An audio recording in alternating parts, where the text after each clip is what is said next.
This morning, I walked into my office at Global Tech Solutions, the Chicago skyline gleaming through the glass, unaware that by noon, my world would turn upside down. My name is Zara Thompson. I'm 38, and until today, I was the director of operations for one of America's top software companies. For a decade, I poured my soul into this place, crafting code that protects millions in bank transactions, earning praise from a boss who called me the company's future.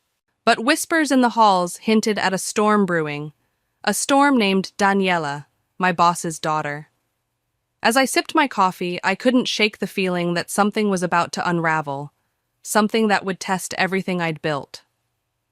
10 years ago, I started at Global Tech Solutions as a junior programmer, a wide-eyed coder with big dreams and a knack for solving problems. The company, nestled in Chicago's bustling tech hub, was already a powerhouse, known for its cutting-edge software. I climbed the ranks through grit and late nights, my proudest achievement being SecureBank, a security system now guarding bank transactions across the U.S. It's the kind of software that hums quietly in the background, protecting people's life savings from hackers. Every line of code felt like a piece of me, woven into the company's success. Global Tech wasn't just a job, it was my legacy. My proof that hard work could carve a place in a world that often overlooked women like me. My boss, Richard Morgan, the CEO, used to be my biggest cheerleader. "Zara, you're the future of this company," he'd say, his voice booming across boardrooms. At 50, with silver streaks in his hair and a tailored suit that screamed old money, Richard had inherited Global Tech from his father, Albert Morgan, the genius who founded it.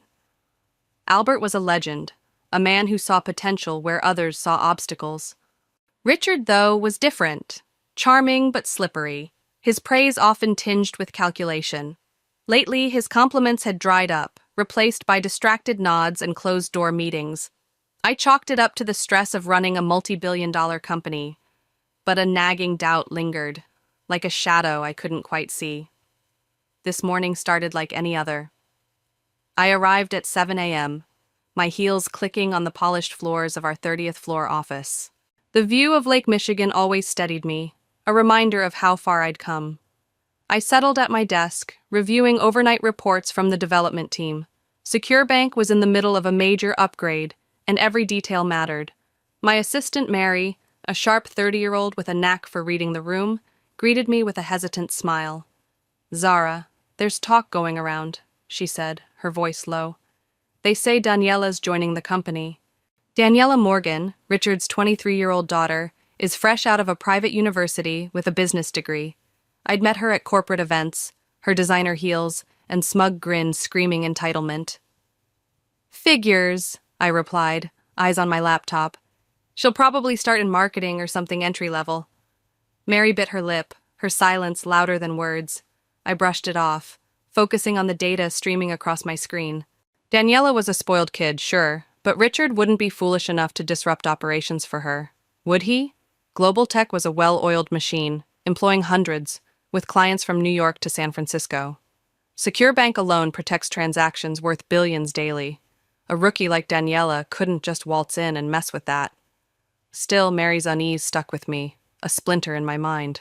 I thought of Albert, who'd mentored me early on, his gravelly voice urging me to protect what matters. He'd passed away 2 years ago, leaving Richard in charge, but his wisdom still guided me. I glanced at a framed photo on my desk, me and Albert at a product launch, his proud smile a rare treasure. As I typed, my phone buzzed with a message from James, our head of development. "Heard anything about Daniela?" Team's worried. I sighed, rubbing my temples. The rumor mill was churning, and I needed to keep my team focused. "Nothing concrete," I texted back. "Let's keep our eyes on the upgrade." But the air felt charged, like the calm before a thunderstorm. Mary hovered by the door, clutching a stack of papers. "Zara, you should know, it's not just talk. People saw Daniela with Richard in the executive suite yesterday." My fingers paused over the keyboard. The executive suite? That wasn't a place for interns. A chill ran through me, sharp and unwelcome. Whatever was coming, I had a sinking feeling it would change everything. The whispers about Daniela Morgan swirled in my head like a gathering storm, but nothing could have prepared me for the moment my office door swung open, shattering a decade of loyalty in seconds. I'm Zara Thompson, and this morning, as I sat in my Chicago office at Global Tech Solutions, my world tilted on its axis. Mary's warning about Daniela lingered, her hesitant words echoing as I tried to focus on Secure Bank's upgrade reports. But when Richard Morgan, my boss, stormed in with his daughter smirking behind him, I knew this wasn't about rumors anymore. It was a betrayal, cold and calculated, dressed in designer heels and false promises. I was halfway through a report when Richard barged in without knocking, his face a mask of forced authority. Daniela, 23, trailed him, her glossy hair and diamond earrings catching the light. She scanned my office like a predator sizing up its prey. "Zara, we need to talk," Richard said, his voice sharp, devoid of the warmth he once reserved for me. I closed my laptop, heart pounding. "Of course," I replied, keeping my tone steady. "Is this about the Secure Bank 2.0 rollout?" Daniela cut me off, her voice dripping with condescension. "It's about my new role, Zara." Richard cleared his throat, avoiding my eyes.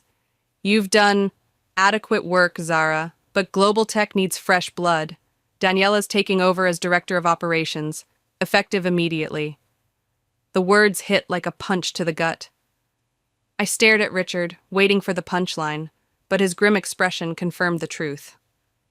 Daniela, a recent business grad with zero coding experience, was replacing me? "Richard," I said, my voice tight, "we're mid-rollout for Secure Bank 2.0. The team's stretched thin, and Daniela," Richard interrupted, waving a hand. "My daughter has bold ideas, Zara, modern ones." Daniela sauntered to my desk, picking up a framed award for Secure Bank's innovation. "This can all be packed by tonight, right?" she said, smirking. "I'm thinking minimalist decor. Your stuff's a bit dated." I clenched my fists, fighting the urge to snap. Secure Bank protects billions in transactions daily. One glitch could cripple banks nationwide. "Daniela," I said, forcing calm, "Secure Bank is a critical system. A single error could—" Richard's face reddened. "Don't lecture me, Zara. The decision's final. You're out." Daniela pouted, her voice syrupy. "Daddy, can we update the dev team too? Their methods are so last century." Richard nodded, indulgent. "Whatever you need, princess." I stood, my chair scraping the floor. "This is a mistake, Richard. Not just unfair, it's reckless. Secure Bank isn't a toy." Daniela laughed, a sharp, grating sound. "Relax, Zara. My boyfriend's a tech influencer. He's got connections." I nearly choked. An influencer? For a system guarding millions? "You have until 5 p.m. to clear out," Richard snapped, turning to leave. Daniela lingered, eyeing my coat rack. "And that jacket? So unprofessional. This office needs a class." As they exited, I heard her whisper, "Told you she'd crumble, Daddy." I sank into my chair, the room spinning. 10 years, countless nights, breakthroughs, sacrifices, erased for a spoiled heiress. Mary burst in, her face pale. "Zara, the team's livid. James and Anna are ready to quit." My pulse raced, but a flicker of resolve sparked inside me. "Tell them to hold off," I said, opening my desk's bottom drawer. Mary frowned. "But Zara, they can't just fire you. You built Secure Bank." I pulled out a sealed folder, its weight heavy with secrets. "Mary, remember 2 years ago, after Albert's death, when I asked you to store some documents?" Her eyes widened. "Yeah, you said they were private." I broke the seal, my fingers steady despite the chaos. "It's time to open them." The folder held papers from Albert Morgan, Richard's father, and Global Tech's founder. He'd been my mentor, a visionary who saw potential in me when I was just a coder. These documents were his final gambit, a safeguard against his son's greed. I skimmed the top page, a faint smile forming. Richard thought he'd won, but he didn't know the game wasn't over. "Zara, what's in there?" Mary asked, her voice trembling. I closed the folder, standing taller. Proof that this company isn't Richard's to give away. As I spoke, Laura from legal poked her head in. "Zara, Richards called an emergency board meeting to announce Daniela's role. I nodded, gripping the folder. Perfect. Let's go. The storm was here, and I was ready to face it. The air in Global Tech Solutions' Chicago headquarters crackled with betrayal as I clutched the sealed folder, its contents a ticking bomb ready to upend Richard Morgan's smug victory. I'm Zara Thompson, and minutes ago, my boss fired me to hand my job to his entitled daughter, Daniela, oblivious to the secret I held. As I strode toward the boardroom, Mary trailing with a box of what looked like my office belongings, my heart pounded, not with fear, but with purpose. Richard thought he'd erased me from the company I'd built, but the documents in my hand, entrusted by his late father Albert, were about to rewrite the story. The emergency board meeting loomed, and I was ready to drop a truth that would shake the very foundations of global tech. The boardroom doors loomed ahead, sleek glass etched with the company logo. Inside, I could hear the low hum of voices, Richard's cronies, no doubt, toasting Daniela's undeserved ascension. Mary hesitated, her eyes wide. Zara, are you sure about this? I gave her a nod, my resolve ironclad. Albert prepared me for this moment. Trust me. Pushing open the doors, I stepped into a sea of tailored suits and skeptical glances. Richard sat at the head of the mahogany table, Daniela perched in my usual chair, scrolling on her phone. The board, 6 older men, loyal to Richard's wallet, chatted amiably. Zara, Richard said, his smile dripping with condescension. No need to be here. HR can email your severance. I ignored him, standing tall by the door. Mary set the box down, its contents not my belongings, but copies of Albert's documents, ready to distribute. I wouldn't miss this meeting for the world, I said, my voice cutting through the room's chatter. Richard's brow furrowed, but he pressed on. Fine, let's begin. I've called you to announce Daniela's appointment as Director of Operations, a bold step forward. The board nodded, predictable as clockwork. I raised a hand, my tone calm but unyielding. Before we proceed, can we review the minutes from the last Founders' Council meeting, specifically March 15th, 2 years ago? Richard's eyes narrowed. That's irrelevant, Zara. I smiled, motioning to Mary, who began passing out folders to each board member. Oh, it's very relevant, I said, especially since it contains Albert Morgan's final will and the true ownership structure of global tech. The room stilled, forks pausing mid-bite from the catered lunch. One director, a grizzled man named Harold, opened his folder, his glasses slipping down his nose. What is this? He asked, scanning the pages. I stepped forward, the folder in my hand open to the key document. It's Albert's last act as founder. Before he died, he transferred 60% of Global Tech's shares to a trust, and I'm its sole beneficiary. Gasps rippled through the room. Richard shot to his feet, his face flushing. That's absurd! I inherited everything! Laura, the legal director, a no-nonsense woman in her 40s, stood holding her copy. As counsel, I can confirm these documents are legitimate, notarized, and filed with the state. Zara is the majority shareholder. Daniela looked up from her phone, confusion clouding her smug expression. Daddy, what's she talking about? Richard sputtered, but I pressed on, my voice steady. Albert set 3 conditions for the trust's beneficiary: drive technological innovation, uphold the company's original vision, and protect employees from arbitrary decisions. He chose me because I've done exactly that. The memory of Albert's final night flooded back, vivid as if it were yesterday.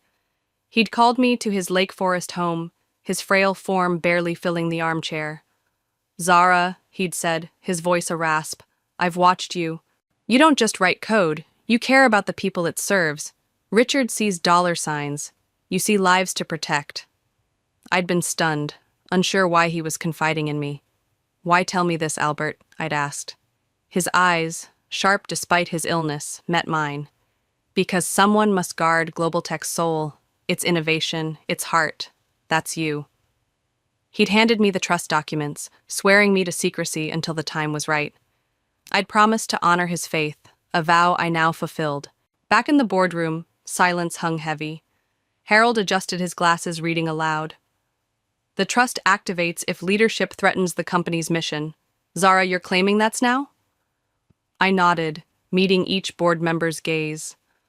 Richard's decision to replace me with Daniela, who lacks the expertise to manage SecureBank, proves it. Albert foresaw this. Richard slammed a fist on the table. Lies. My father would never... I cut him off, holding up Albert's handwritten letter. Its ink faded, but unmistakable. He did, Richard. The night before he died, he told me himself. The boardroom was a powder keg, and I'd just lit the fuse. Whatever came next, Global Tech's future hung in the balance, and I was ready to fight for it. The boardroom of Global Tech Solutions was a battlefield, the air thick with shock as I, Zara Thompson, stood holding Albert Morgan's letter, my revelation as majority shareholder still reverberating. Richard Morgan's face was a mask of fury, his daughter Daniela frozen in my chair, her phone forgotten. I'd just exposed Albert's trust, proving I owned 60% of the company, but the fight wasn't over. The board members clutched their folders, eyes darting between me and Richard, sensing the storm about to break. I tightened my grip on the documents, ready to unveil the rot Richard had sown, knowing one misstep could cost billions in trust and dollars. This wasn't just about my job. It was about saving Global Tech from ruin. I set Albert's letter down, pulling another folder from Mary's box, its contents a meticulously compiled audit.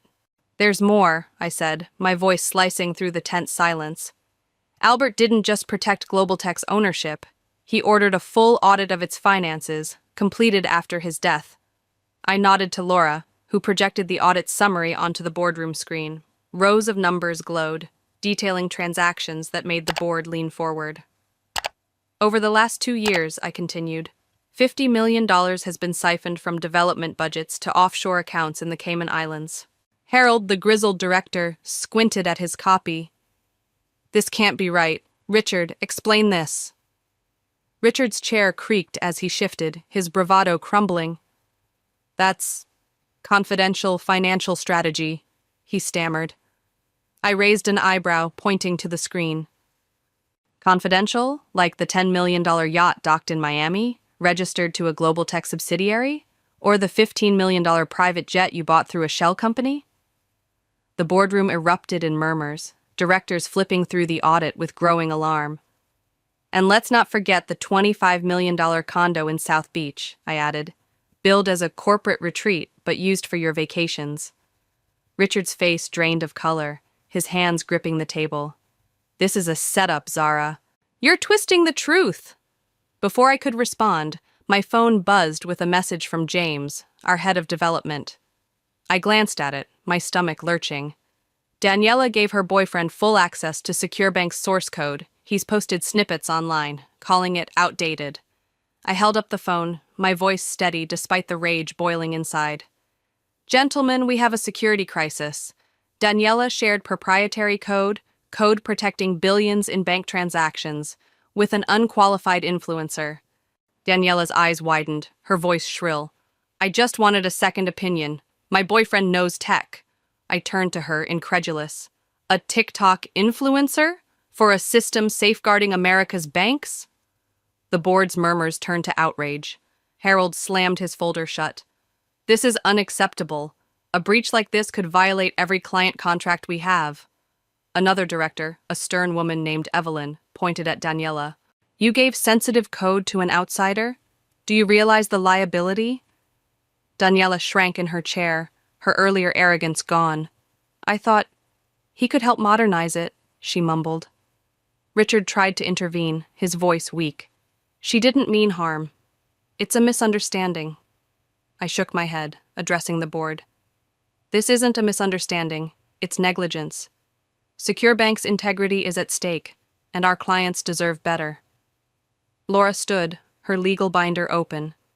Zara's right. Unauthorized code access breaches our agreements with major banks.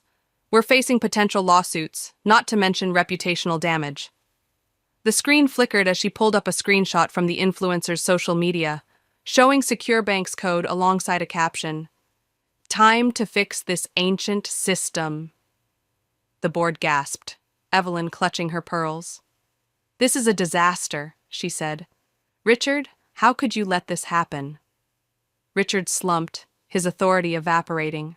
I trusted Daniela, he muttered, but the board wasn't listening. I stepped to the center of the room, the weight of Albert's trust grounding me. Albert warned me about this, I said, my voice carrying a quiet fire. He knew Richard's priorities. Personal gain over the company's mission could lead to chaos. That's why he gave me control. I held up the audit's final page, detailing bonuses Richard had redirected to himself while development teams scraped by. This isn't leadership, I said. It's plunder. Harold nodded, his jaw tight. We've seen enough. This company's on the brink because of you, Richard. Daniela's lip trembled, her voice barely a whisper. Daddy, do something. But Richard was a ghost of himself, staring at the audit as if it were his obituary. The board's outrage swelled, directors exchanging furious glances. Evelyn spoke, her tone icy. We need to act now to contain this breach and address the financial misconduct. I met her gaze, knowing the next moments would decide Global Tech's fate. Agreed, I said. But it starts with accountability. Richard and Daniela must answer for this, and we need to secure SecureBank before the damage spreads. The room pulsed with tension, every eye on me. I felt Albert's presence, his words echoing. Protect what matters. Richard's empire was crumbling, Daniela's recklessness exposed, and the board was ready to move. But this was only the beginning. The real battle, reclaiming Global Tech's soul, lay ahead, and I was prepared to lead it. The Global Tech Solutions boardroom was a crucible of reckoning, the weight of Richard Morgan's betrayal, and Daniela's recklessness hanging like smoke. I, Zara Thompson, stood at the center, the board's outrage fueling my resolve as I held the evidence of $50 million misappropriated and SecureBank's code exposed online. Richard slumped in his chair, a fallen king, while Daniela's eyes glistened with panic. The directors, once his allies, now looked to me, their majority shareholder, to chart the path forward. Albert Morgan's trust had armed me with power, but the real test was using it to save the company, not for revenge, but for redemption. As the board's murmurs grew, I knew this moment would define Global Tech's future. Harold, the grizzled director, rose, his voice gravelly with authority. This is a travesty. Richard's malfeasance and Daniela's negligence threaten everything we've built.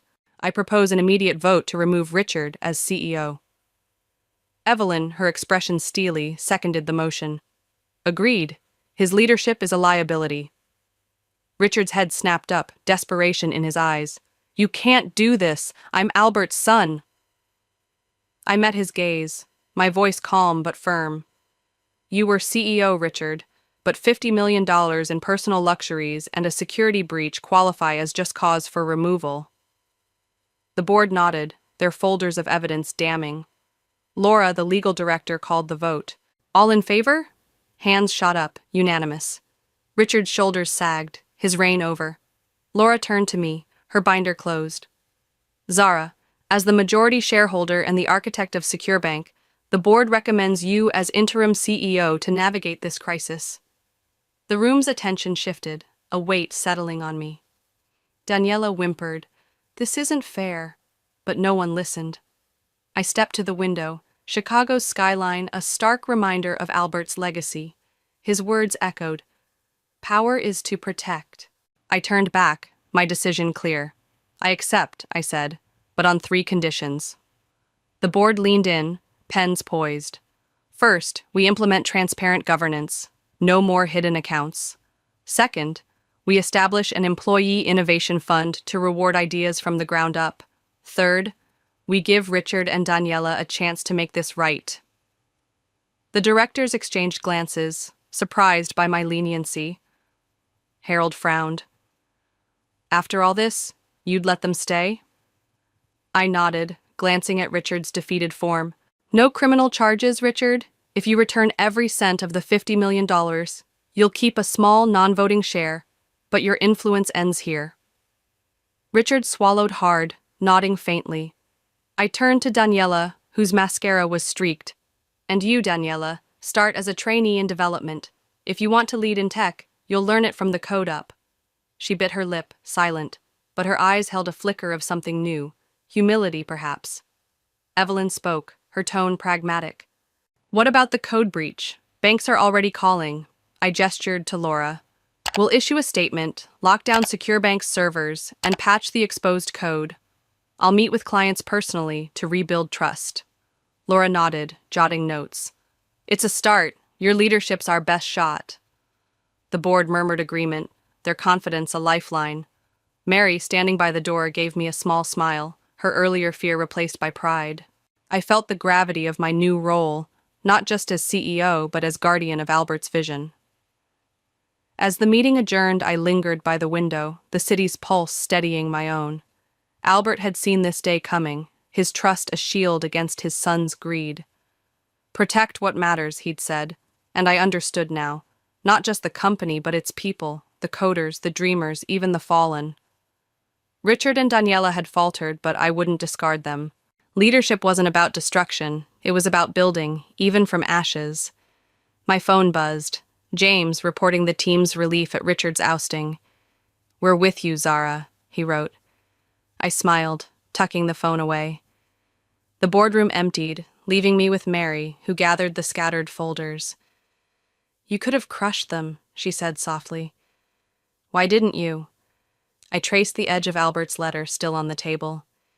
Because Albert believed in second chances. He gave me one when I was just a coder. Now it's my turn. Mary nodded, her eyes bright. He'd be proud, Zara. I hoped so. The crisis wasn't over. Banks needed reassuring, code needed securing, but I felt ready. Global Tech was mine to protect, and I'd lead it not with vengeance, but with the strength Albert saw in me. The real work began now. 6 months after the boardroom showdown that crowned me interim CEO, I stand in my Chicago office at Global Tech Solutions, the city's heartbeat syncing with my own. I'm Zara Thompson, and the storm that nearly sank this company, Richard Morgan's greed, Daniela's recklessness, has given way to a dawn of renewal. The scars of that day linger, but they've forged something stronger. A global tech reborn, its pulse driven by innovation and trust. As I gaze at Lake Michigan's shimmer, I feel Albert Morgan's presence, his belief in me, a beacon. This isn't just a company, it's a promise kept, and today I see its future unfolding. The development floor hums with energy, coders collaborating on Secure Bank 3.0, a system fortified with new safeguards. Daniela, once the epitome of entitlement, now sits in a corner, her designer dresses swapped for jeans, her fingers dancing over a keyboard.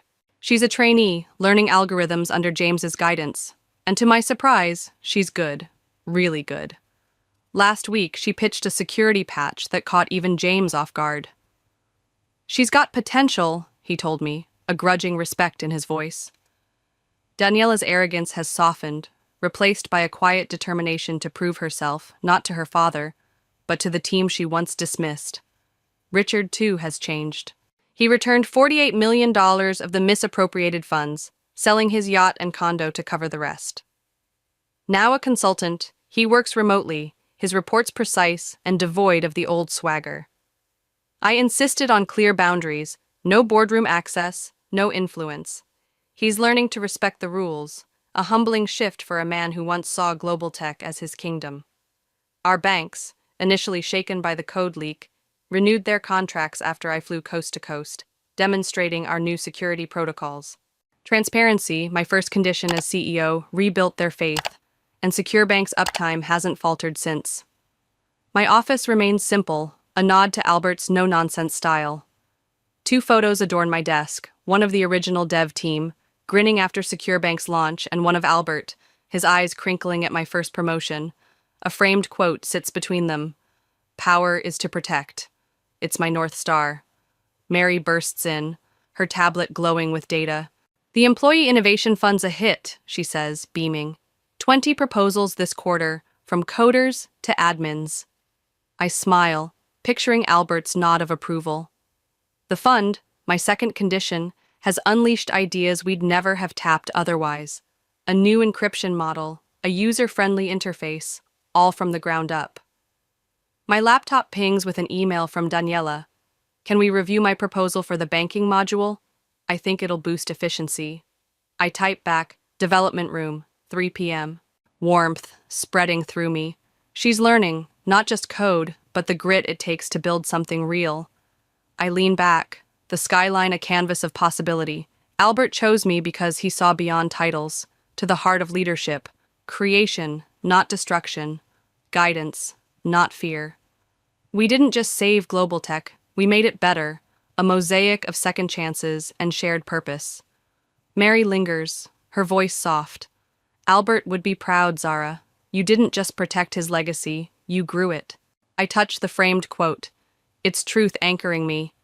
He knew what he was doing, I say, and now we all do. The development room awaits, Daniela's proposal a small step in a larger journey. True power, I've learned, isn't in owning 60% of a company, it's in fostering those who'll carry it forward. Albert's vision lives, not in boardrooms, but in the code we write, the trust we build, and the lives we protect. That's the legacy I lead, and it's only just begun.